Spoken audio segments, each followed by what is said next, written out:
Bizi her gereki sağlamada da aydiyaz hormatly dinleyiciler. Bu setirler näme üçinken aydiýaňyz diýip bize soraw bermezden öňürtüşdirler aýtşak. Sebäbi hemmemiz bizim aýdym aýdyp bilemiz ok. Diňe köplerimiz dinläp bilýär, käbirlerimiz aýdym aýdyp bilýär. Janly sesimiň hormatly muştoklary Ağa Mehmet Sapar Muradow, şeýlehem Baqy. Bilelikde häzir ajaýyp söýgü aýdymy janly sesin muştoklary siz üçin bilelikde yerine ýetirýärler diňlen, lezzet alan.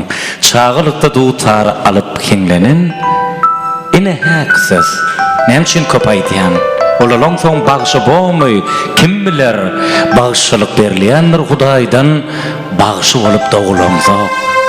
Hemmeler bagşylar üçin çapak çalýar. Ay ha, Amarjan ha onnetde.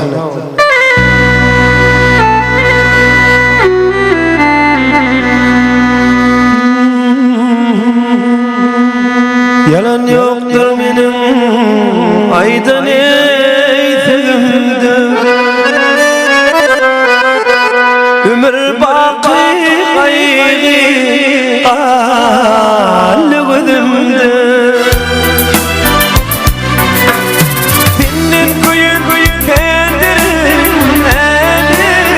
elim yüzüm, aydayım mi aymayın mi yönüm. Senin koyun kendirin elim yüzüm, aydayım mi aymayın mi yönüm.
Aşığının bakı gittin yüzümden, min bir yerin ayrılıp acı ölümden.